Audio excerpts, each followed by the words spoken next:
A very sad news, Bollywood superstar of 90s Rekha ji, जो काफ़ी वक्त से बीमार थी, अब इस दुनिया में नहीं रही। रेखा के बारे में बहुत कम लोग जानते होंगे कि उन्होंने अमिताभ बच्चन के प्यार में ये सारी ज़िंदगी गुजार दी।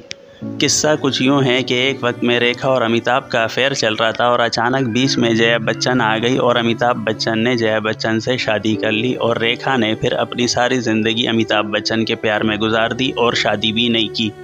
रेखा की अब उम्र भी हो गई थी। ठीक है, जाने का अफसोस बिल्कुल है, लेकिन जो इस दुनिया में आया है जाना तो पड़ेगा।